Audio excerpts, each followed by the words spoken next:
Oke, kita akan mulai kuliah kita. Kita akan membahas tentang laju reaksi dan tumbukan. Ya, reaksi diawali dengan adanya tumbukan antar molekul-molekul reaktan. Ya, ya. Karena ada tumbukan antara molekul-molekul reaktan ini, maka akan jadi produk. Oke, teori tumbukan ini bisa menjelaskan adanya pengaruh konsentrasi, luas permukaan, kemudian juga suhu terhadap laju reaksi. Gitu ya. Oke.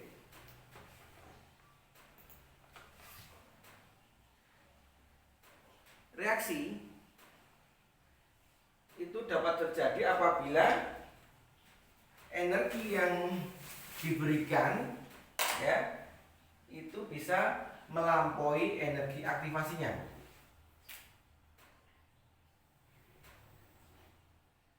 Nah, ini misalkan A plus B bereaksi menjadi C. Nah, kalau A dan B ini diberi energi ya, kalau ini adalah EA, diberi energi, kemudian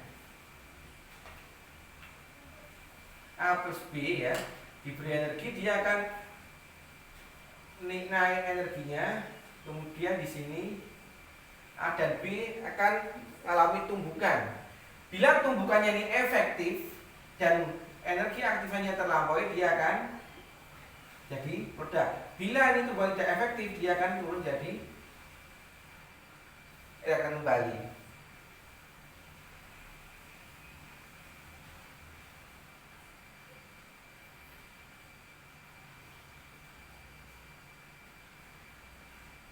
Nah,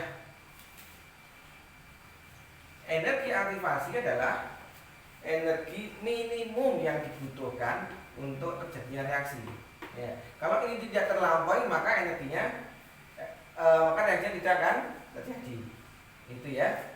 Bila terjadi akan menjadi produk C misalkan. Ini tumbukan. Kemudian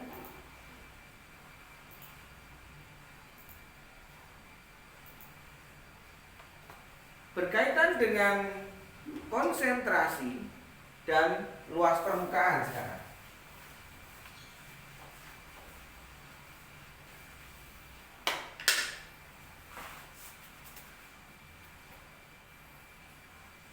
Sekarang konsentrasi.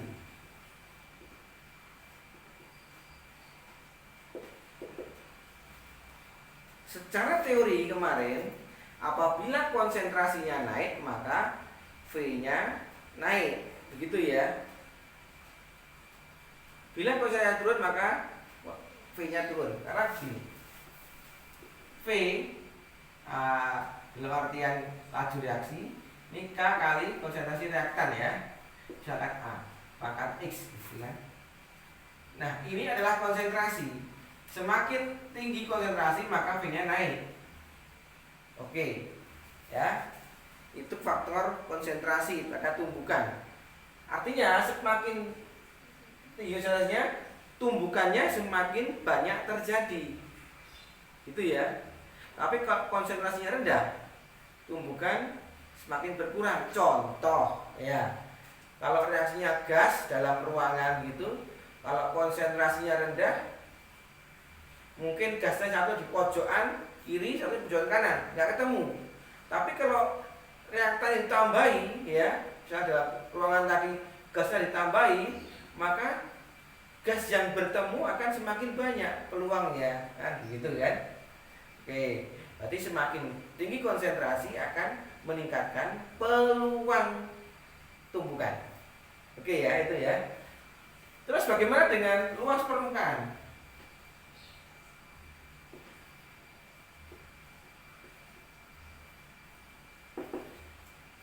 Nah, luas permukaan itu berkaitan dengan reaksi biasanya fasa padat. Padat dengan cair atau padat dengan gas gitu ya. Semakin luas permukaan padatannya, ya, semakin cepat reaksinya. Artinya semakin luas permukaannya, maka ketemu antar reaktan dengan padatan tadi semakin banyak. Nah, artinya semakin luas permukaannya, lajunya semakin tinggi. Gitu ya. Kalau luas permukaan itu mestinya berkaitan dengan ukuran. Kalau padatannya ukurannya semakin lembut, maka luasnya semakin tinggi. Iya enggak? Oke. Itu permukaan. Paling mudah ya Anda misalkan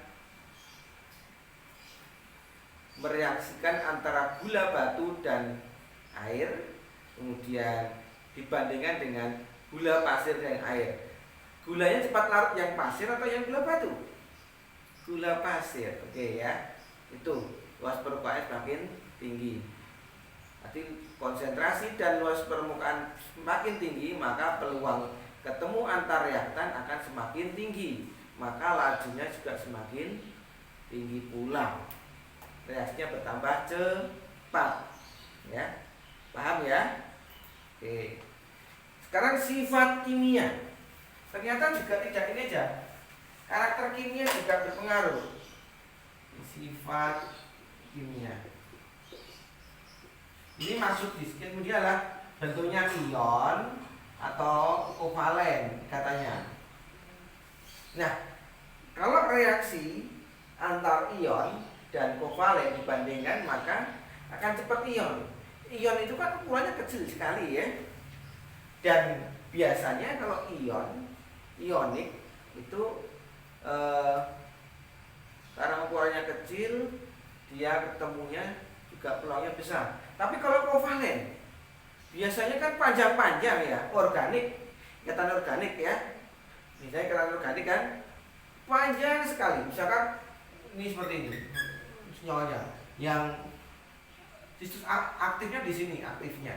Nah, maka kalau reaktannya B ketemu bagian sini, ya nggak terjadi. Di bagian sini nggak terjadi reaksi. Nah, baru ketika B bertemu di bagian sini, nah ketemu, baru terjadilah C koda. Artinya apa? Peluang ion ketemu ion itu lebih besar daripada ikatan kovalen dan kovalen. Ini artinya kovalen lebih lambat reaksinya. Biasanya seperti itu ya. Oke, sekarang faktor suhu.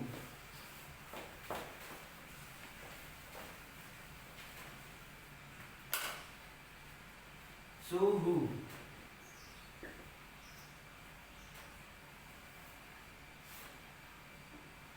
Nah, suhu ini akan berkaitan dengan apa? Berkaitan dengan energi, ya, kinetik, ya, kinetik, energi gerak. Ketika suhu dinaikkan, maka gerakan molekul semakin kencang. Kalau gas, ya gasnya semakin gerakan semakin kencang ya, maka memberikan tekanan biasanya kalau kencangnya energi kinetik itu kan. Nah, semakin tunggu suhunya itu tinggi, maka energinya kinetik tinggi. Artinya maka peluang untuk bertemunya semakin tinggi karena semakin cepat gerakannya kesana kemari kan, semakin aktif mencari begitu ya. Kalau semakin aktif mencari artinya semakin banyak dapatnya. Tapi kalau diem saja ya nggak dapat kan begitu kan pasangannya kan antara reaktan tersebut. Maka semakin tinggi suhunya maka lajunya juga bertambah. Kan kalau kemarin dirumuskan dengan Arrhenius kan begini ya. K itu sama dengan A kali E pangkat min EA per RT ya, begitu kan? Semakin tinggi T, maka K-nya semakin tinggi juga. Kan begitu kan? Apabila A-nya tetap tuh ya. Karena A ini ternyata bisa berubah dengan berubahnya suhu, dengan perubahan suhu. Ya. A ini berkaitan dengan peluang tumbukan. Nah, ini tumbukan di sini. Peluang tumbukan. Ya. A itu frekuensi tumbukan. Berapa kali tumbukan per menitnya atau berapa per detiknya, berapa kali, itu A. Ya. A itu selalu satunya sama dengan K. Ya. Oke. Dia semakin tinggi T, ini K juga semakin besar.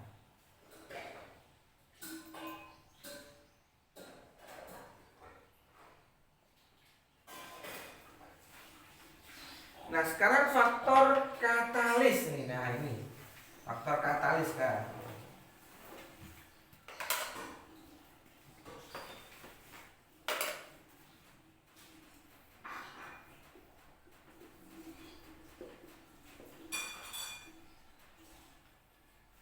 Katalis, apa sih definisi katalis itu?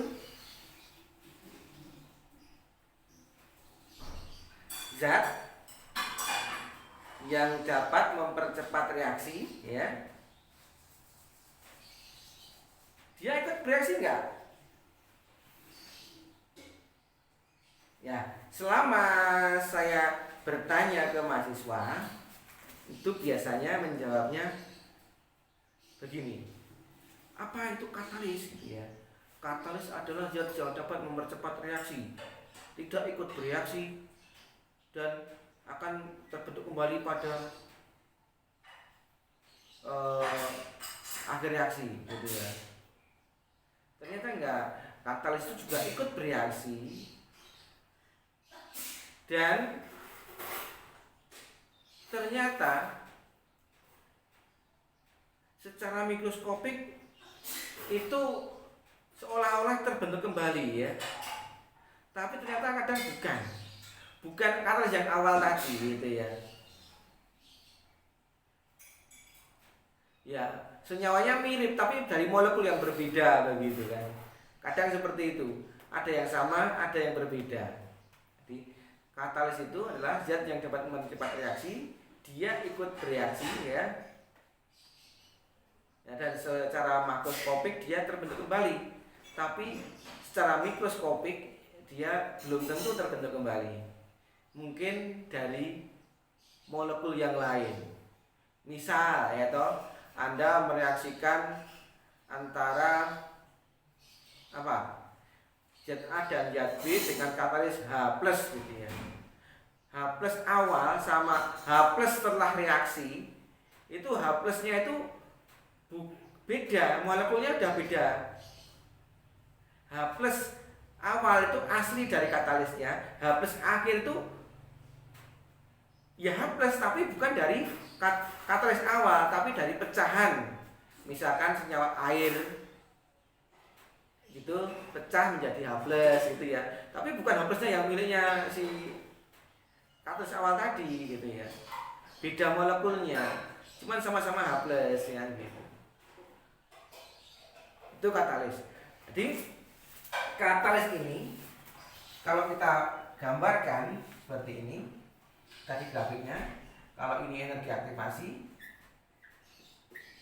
biasanya adanya katalis dia akan menurunkan energi aktivasi, ya, jadi rendah di sini, A yang kecil.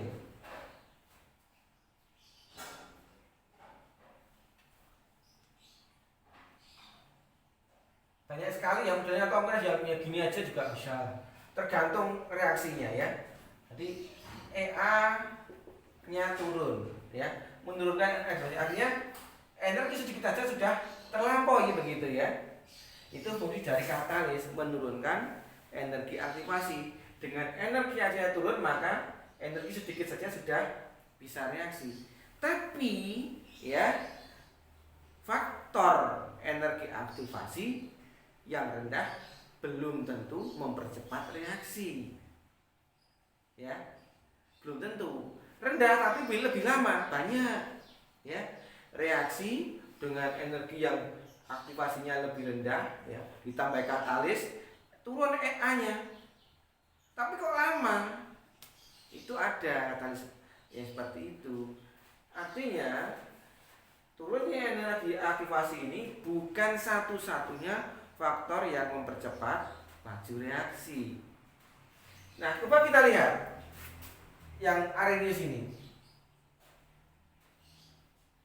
Ln K sama dengan ln A plus atau min EA per RT, begitu kan? Nah, laju itu tidak berbanding saja dengan ini aja ya.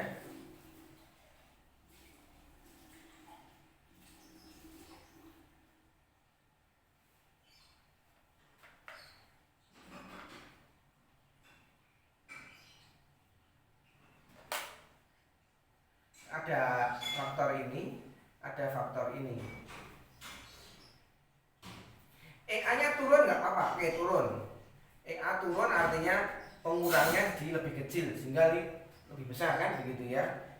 Tapi kalau EA-nya turun banget tapi di sininya itu justru juga ikut turun, nah ini repot, K semakin turun. Nah harapannya dengan adanya ini turun tapi A-nya naik, nah ini yang diharapkan. Harapannya adalah ininya turun, ini naik, K-nya tambah besar. Jadi ada faktor A dan faktor EA.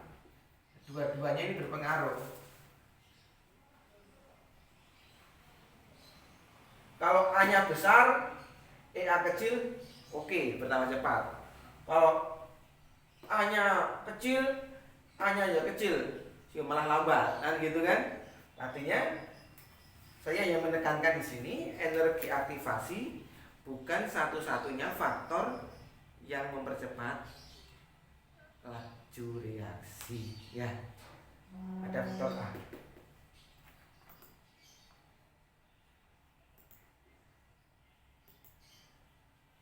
Oke, mungkin ini cukup sekian dulu. Kita lanjutkan dengan diskusi. Terima kasih.